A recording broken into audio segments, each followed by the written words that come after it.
ये पावरफुल लोकायुक्ता होना चाहिए। इसको लेकर विद्यार्थी सत्ता ने बहुत बड़ा एक कैंपेन छेड़ा हुआ है। रेल यात्रा, जो यहां पे तेलुगु स्पीकिंग है उनको समझ में आ गया होगा अभी तक कि रेल यात्राएं चल रही हैं। हर रेलों में बच्चे झंडे लेके चले हुए हैं, यहां से वहां हर जगह से जा रहे हैं झंडे लेकर के। हमको लोकायुक्ता चाहिए आंध्र प्रदेश के लिए, जो कि बिल्कुल लोकपाल के आधार पर बनना चाहिए, ताकि जो बड़े बड़े करप्शन सामने आ रहे हैं आंध्र प्रदेश में उनको कंट्रोल किया जाए। तो विद्यार्थी सत्ता, इसी तरह से उपाध्याय सत्ता, टीचर्स एसोसिएशन। लेकिन सारी फ्रंटल ऑर्गेनाइजेशन जितनी भी हैं वो सिस्टमिक रिफॉर्म पर काम करती हैं, डिमांड के लिए नहीं करती हैं कि हमारी सैलरी बढ़ा दीजिए। उपाध्याय सत्ता का काम नहीं है। उपाध्याय सत्ता कभी कोई एजिटेशन नहीं करेगी कि हमारी तनख्वाहें बढ़ाइए। उपाध्याय सत्ता एजिटेशन करेगी कि शिक्षा व्यवस्था में क्या बदलाव आवश्यकता है ताकि टीचर्स का रोल बिकम प्रोमिनेंट, टीचर्स की रिस्पेक्ट समाज में बढ़े। ऐसी व्यवस्था की रचना की आवश्यकता है। ऐसे का इसकी लड़ाई उपाध्याय सत्ता करेगी।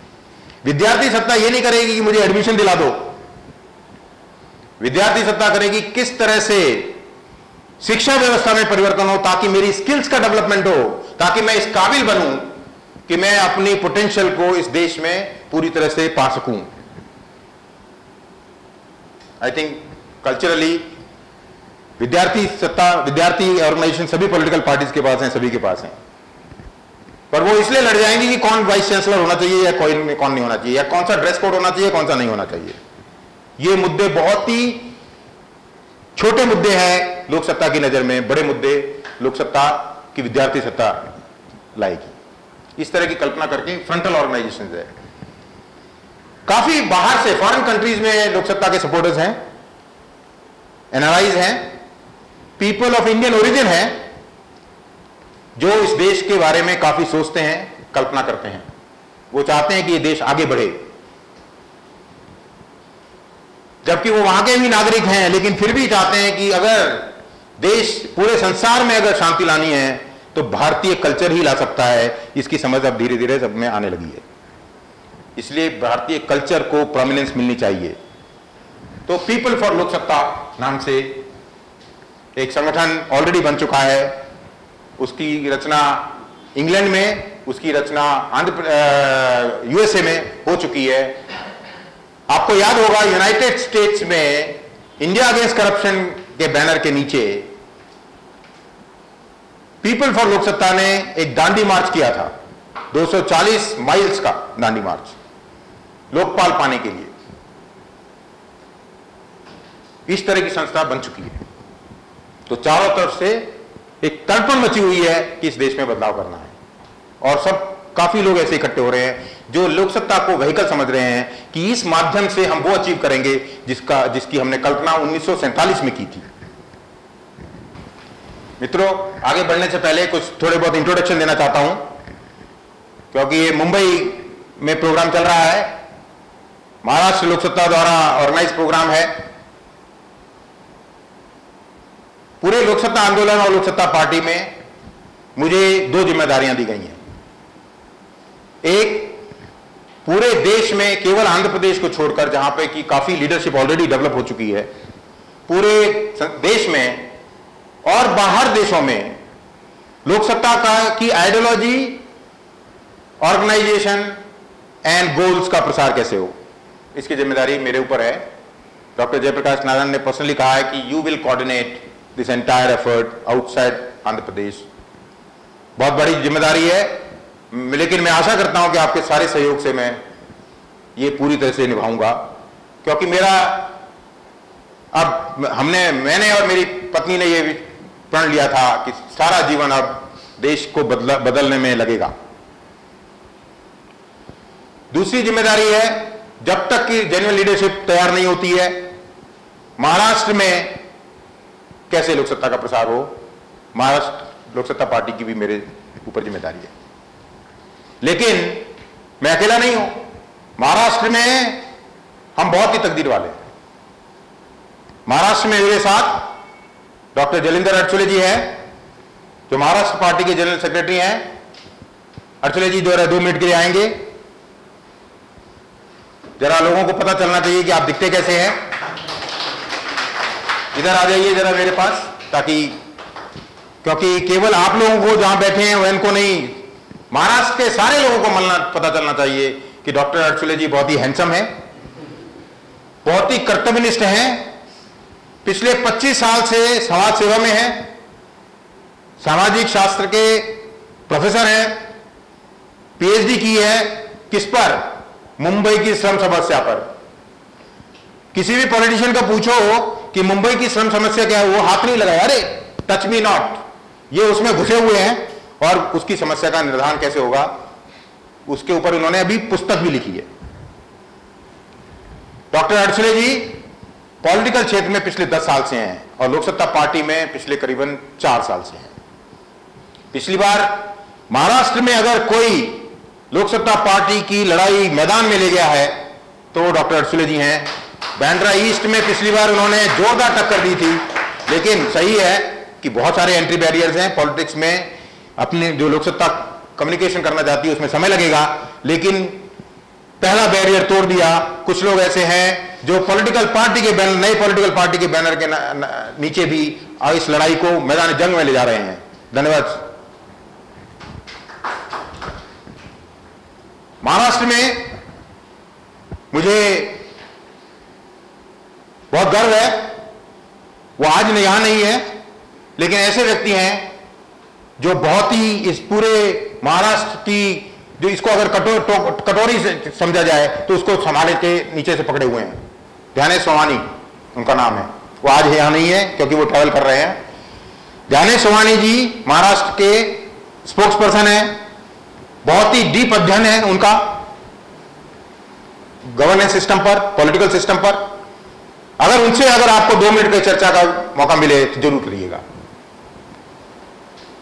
5 मिनट में अगर कोई इस देश की प्रॉब्लम को समझा सकता है और क्या सोल्यूशन है तो केवल ज्ञानेश सोमानी कर सकते हैं। मेरे बस की बात नहीं है 5 मिनट में, मैं तो घंटों लूंगा। उसके साथ एक ऐसे और व्यक्ति हैं हमारे महाराष्ट्र में, सबसे डिफिकल्ट हैं क्योंकि उनका काम भी डिफिकल्ट है।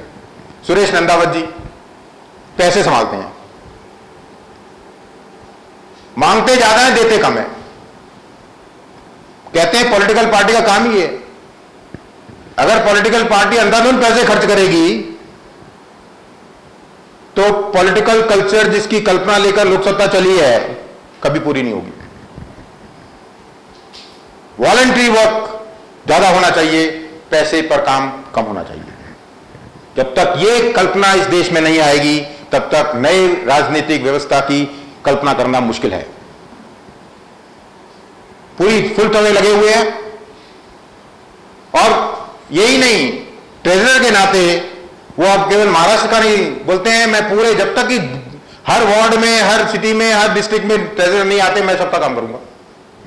तो वो ट्रेजरर महाराष्ट्र के हैं लेकिन काम मुंबई के लिए भी करते हैं।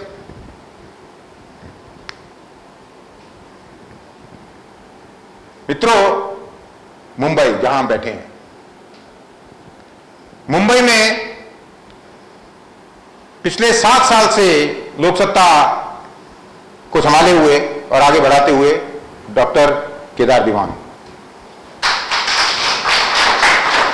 केदार जी पीछे छुपे रहते हैं, आज पहली बार अपने आप बिना केवल नाम लिया तो उठ गए। केदार दीवान जी पेशे से डेंटिस्ट हैं, 7 साल से लगे हुए हैं। कहते हैं कर्म में विश्वास रखो, रिजल्ट जनता के ऊपर छोड़ दो। इनका मानना यह है कि जब तक इस देश में सफिशिएंट नंबर लोग तड़पेंगे नहीं इस देश को बदलने के लिए, तब तक यह समस्या का हल होना मुश्किल है। लेकिन जब तक वो तड़पेंगे नहीं तब तक हम तड़पते रहेंगे, हम अपना काम करते रहेंगे और कोशिश करेंगे कि ज्यादा से ज्यादा लोगों को तड़पाएं। इनसे कभी मित्रता मत रखिएगा क्योंकि ये सुबह 6 बजे फोन करते हैं, बैठिए, रात भर तड़पते रहते हैं, 6 बजे से तड़पाना शुरू कर देते हैं। इनको सपोर्ट करने के लिए इनकी बहुत मजबूत टीम है।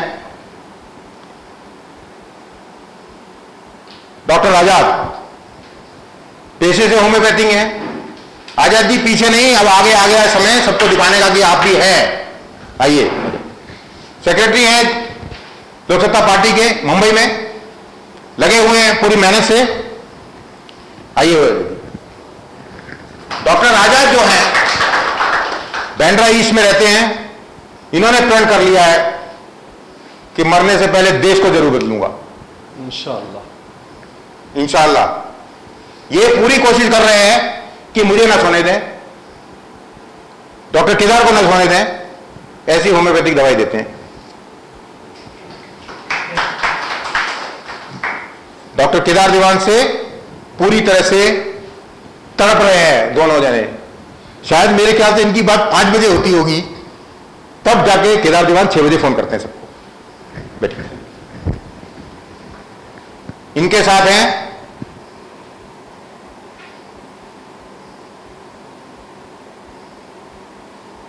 महाराष्ट्र से निकले पहले लाइफ मेंबर ऑफ लोक सत्ता पार्टी राम रामदास।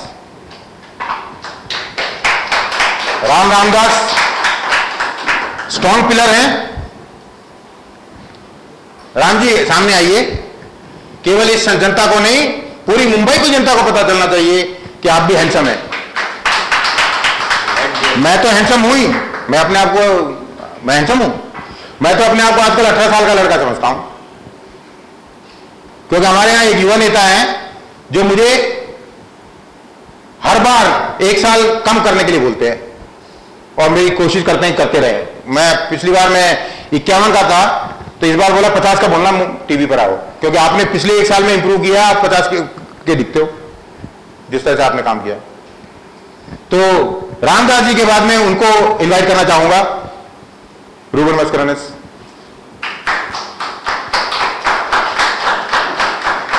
रूबन की एनर्जी, कमिटमेंट पिछले 6 साल से लोक सत्ता के साथ जुड़ा है। इस उम्र में इतना बोरिंग काम, परेशानी वाला काम 6 साल तक लगे रहना और इस उम्मीद से लगे रहना कि कुछ ना कुछ होगा, आज की कमर्शियल परिस्थिति में देखकर बहुत आश्चर्य होता है। लेकिन है लोग। रूबन मस्करनस उनमें से एक है। रूबन मस्करनस हमारी जो युवा संस्था है उसको संभाले हुए हैं। उनको सपोर्ट करने के लिए ये मत सोचिए कि यहां पे केवल नवयुवक और आदमी हैं, उनको पूरी तरह से सपोर्ट करती हैं हमारी नवयुवा बहन अंकिता जी। अंकिता जी आइए। श्रद्धा जी आप भी आइए। अंकिता एंड श्रद्धा ये युवा टीम के सदस्य हैं और रूबन मस्करनस के नेतृत्व में किस तरह से मुंबई यूथ को, यंग लोगों को खड़ा किया जाए, उस तरह की कोशिश कर रहे हैं। मुझे पूरा विश्वास है कि अगर ये नवयुवक मेरे जैसे 51 वर्ष की उम्र के आदमी को 18 साल का बना सकते हैं, तो जरूर वो 18-20 साल के जो बच्चे कॉलेज और पढ़ रहे हैं उसमें, उनको जरूर सड़कों पर एक दिन ले आएंगे कंस्ट्रक्टिव चेंज के लिए, बहुत सोचे समझे बदलाव के लिए। बैठिए।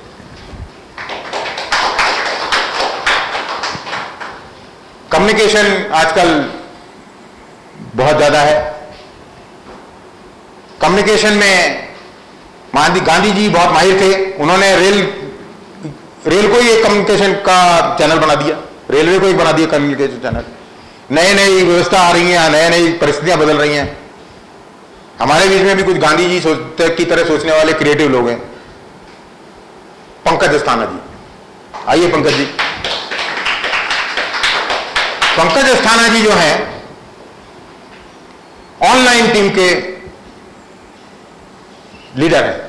हमारी अगर ऑनलाइन टीम में कुछ भी गड़बड़ हो तो इनको पकड़िएगा। ऑनलाइन टीम की पूरी रचना और ऑनलाइन टीम की कल्पना इनके द्वारा चलती है और इनका वादा है इस देश से कि लाखों पंकज अस्थाना तैयार करेंगे ये ऑनलाइन के थ्रू। लाखों रूबन मस्करनस, अंकिता वर्मा तैयार करेंगे ऑनलाइन के थ्रू। धन्यवाद पंकज जी। डॉक्टर केदार दीवान हमेशा सोचते थे कि मुझे एक ऐसा लीडर चाहिए जो मैदान में जाए और लड़ जाए, तलवार से नहीं, दिमाग से, और ऐसी फोर्स तैयार करे जो इस पॉलिटिकल व्यवस्था की एंट्री बैरियर को तोड़कर एक नई पॉलिटिकल प्लेटफॉर्म के ऊपर खड़े होकर मैदान में उतर जाए। उनको ऐसा नेता मिल चुका है, राजेश जोगानी जी। राजेश जी शर्माइए मत, ये हमेशा मैदान में जाते हैं इसलिए लड़ाई के आउटफिट में रहते हैं। राजेश जी ने प्रण किया है कि मैं ऐसे लोगों की फौज तैयार करूंगा मुंबई में जो पॉलिटिकल पार्टीज जितनी भी हैं उनको पॉलिटिकली इलेक्ट्रली चैलेंज करेंगी। ऐसे नेताओं की फौज तैयार करूंगा। आइए बैठिए। मित्रों, इस इंट्रोडक्शन के बाद मैं आपको लोक सत्ता पार्टी क्या है, 1996 में जब लोक सत्ता पार्टी बनी थी उसके पहले कुछ अचीवमेंट्स हुए हैं उनके बारे में, और लोक सत्ता पार्टी कैसे फंक्शन करती है उसके बारे में हम थोड़ा चर्चा करेंगे। उसके बाद में ये सेशन खत्म हो जाएगा। चाय की व्यवस्था है, चाय के बाद में हम फिर इकट्ठे होंगे। क्योंकि ये फोकस डिस्कशन है इसलिए चाय गर्म भी होगी तो भी टाइम के द्वारा ही पीनी पड़ेगी, टाइम के बीच में ही पीनी पड़ेगी। मित्रों, लोक सत्ता पार्टी के क्या ऑब्जेक्टिव्स हैं ये बहुत जरूरी है जानना है, क्योंकि सारी व्यूह रचना हमारी इनके द्वारा ही होगी। ऐसा सामाजिक और ऐसी पॉलिटिकल और ऐसी गवर्नेंस व्यवस्था तैयार करना जिसमें डिग्निटी इज गारंटीड। अगर आप किसी ऑफिस में जाएं, सरकारी ऑफिस में, तो आपको इज्जत पहले मिलनी चाहिए। Dignity is guaranteed.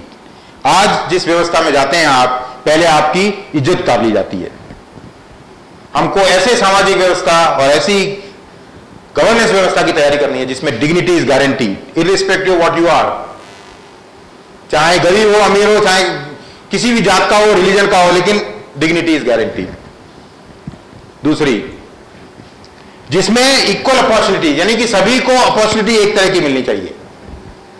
उसके बाद में उसकी काबिलियत के ऊपर है, वो आगे बढ़ेगा नहीं बढ़ेगा उसकी काबिलियत, उसकी स्किल्स के ऊपर है, लेकिन अपॉर्चुनिटी बिगिनिंग में इक्वल होनी चाहिए। आज कम से कम 90% बच्चों का भविष्य उस दिन तय हो जाता है जिस दिन वो पैदा होते हैं। गरीब के घर में पैदा हुआ है तो गारंटीड है कि उसमें 99% वो गरीब ही रहेगा, केवल छोटे मोटे काम करेगा। उसका कोई मौका नहीं है, ऐसा कोई व्यवस्था नहीं है कि आगे बढ़कर कोई बड़ी अपना पोटेंशियल पूरी तरह से कर सके। तीसरा, सरकार का जो काम करने का तरीका होगा वो सिटीजन सेंट्रिक होना चाहिए, यानी सिटीजन के प्रति के आसपास होना चाहिए। ऐसी व्यवस्था की रचना की कल्पना लोक सत्ता ने की है। ये केवल कल्पना नहीं है, कैसे करेंगे, किन टूल्स के द्वारा करेंगे, किन इंस्टीट्यूशन को बनाएंगे जो कि ये डिलीवरी कर सके, इसकी पूरी रचना लोक सत्ता ने की है पिछले 15 साल से, और उसको इंप्लीमेंट करने की आवश्यकता है। इस पर काम चल रहा है।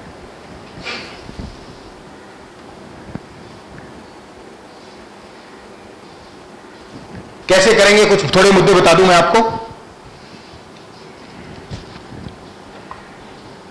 स्टेट लेवल की लोक सत्ता ने लोगों को 50 गारंटीज दी हैं, 50 guarantees, no manifesto no promise.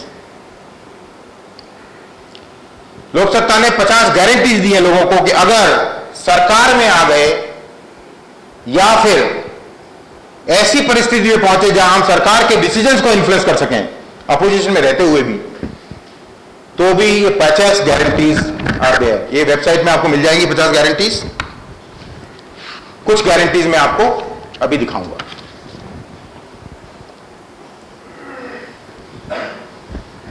School education. School education के बारे में 3 मुद्दे। एक, लोक सत्ता गारंटीज कि 12 साल की जो पढ़ाई है वो irrespective of what is the status, should be free of cost. And quality education, एक समान एजुकेशन सभी को मिलेगी, ये गारंटीड है। 12 साल की फ्री। 12 साल के बाद 2 रास्ते होंगे स्टूडेंट्स के पास, higher education and skill development program. जो बच्चे मेरिटेड हैं, क्वालिटी है और पढ़ना चाहते हैं,